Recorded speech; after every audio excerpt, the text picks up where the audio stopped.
Now, it's the final countdown for hairdressers, for pubs, restaurants and shops getting ready for reopening in England on Monday. Are you going to put your socks back on? I'm just thinking that, yeah. My feet have now sort of gone back Do you to know what I mean, normal Nina? temperature. So I mean, to look at the feet. No, nobody needs Top to see tip, that for put any the longer socks than back they on. have to. You carry on. So Nina talking about, what's happening, how shops are getting ready. Yes, thermal socks might be on offer as well. Done for you. Good morning. After a haircut and an alfresco pint, one of the things people are looking forward to is a bit of old-fashioned retail therapy. Come Monday, across England, those non-essential shutters will be opening up. Will it be different? Well, we're now used to face masks, hand sanitizer, social distancing and one-way systems. One small change from last time is that fitting rooms will be open. But if you like to confer with a pal on new purchases, I'm afraid that's only allowed if they're in your bubble. Some good news, though, if, like me, you've been wedging the kids' feet into old shoes. John Lewis are one of the shops resuming kids' feet measurements. And this is an important detail as well. To try and stagger visits, retailers are allowed to open until 10 p.m. on Monday to Saturday. And Primark is one of the retailers who've confirmed they'll be doing just that. So it's fine for big names, but less easy for small independent shops. They've got to be really careful how they allocate staff and resources.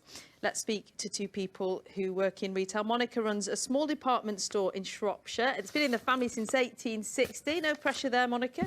And this is Ross, who rents out space to small retailers wanting to test out their store ideas. He wants the government to back a shop out to help out scheme similar to the one with food last summer. A good morning to both of you. Monica, we'll start with you. We've been talking for a long time about concern about the future of the high street, but is it true that you've had customers literally banging on the windows wanting you to open? Yeah, definitely. Being a small market town is quite lively here. We've got butchers just around the corner and bakeries. So during the lockdown, people were still queuing for their essentials.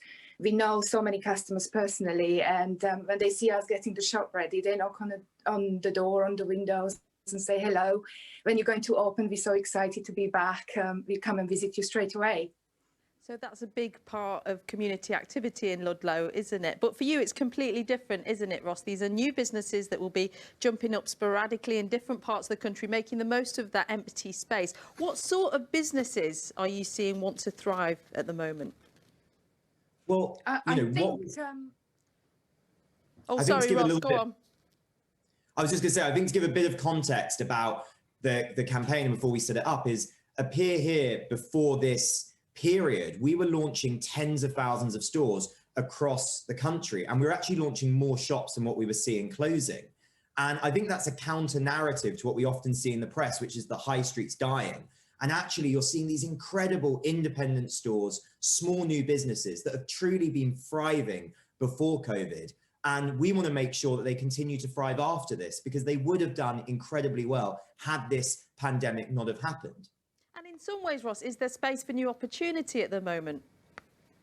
There's huge space for new opportunity. Real estate is going to be cheaper than it's ever been. I think as people and as customers, we've all realized the importance of our local community. You're seeing up and down the country queues outside the local butcher shop, the local fishmongers, as I think more than ever we care about where things are from and the people behind them. That's interesting, isn't it, Monica? That return we've seen from consumers to the small high street rather than going into the city, for example. And that's something that you'll be able to maximise on. But when we're seeing later opening times, for example, for John Lewis, for Primark, they've got that economy of scale. Will you be making the most of opening up later?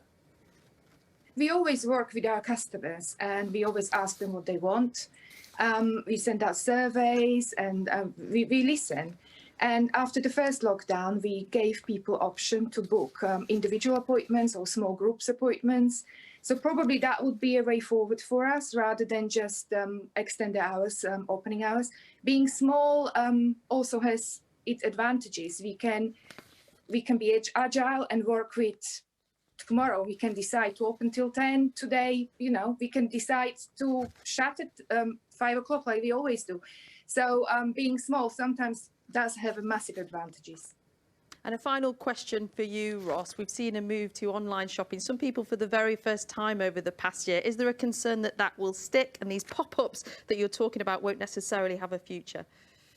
Look, I think that this is about all types of stores and especially small family businesses. And we've got to make sure they survive this period. And look, I think that we've actually all realized by being at home and being on Zoom calls all day, just how much we miss human connection. So look, I think in the long run, I believe that people are going to go back to streets. They're going to want to have that human connection. They're going to want to go to those stores that they care so much about. But I also feel that we need government to support these stores in the short run. You know, these are businesses that have been shut for up to 80% of last year, who are small family-run businesses often, and need to make sure that they see this period through. And I think that, to me, the concern isn't whether people will shop online forever. It's more that in the next quarter or so, in the next 2 or 3 months, how do we ensure that people go back onto the high street and start spending in their local stores, and that we see these small retailers get the same support as big businesses? You know, the technology industry that has thrived through COVID got hundreds of millions of pounds of funding from this government for things like match funding. And these small businesses, often many of them can't furlough themselves. They've not had that support. We want to see them get the same belief from government. Ross, and many the same thanks. And the best of luck to you and to you on Monday, Monica. I'm sure there'll be a lot of pent-up spend outside your shop in Ludlow. And as they were both saying, Dan and Louise, it'll be really interesting to see whether shopping locally sticks long term. Thank you very much for that, Nina.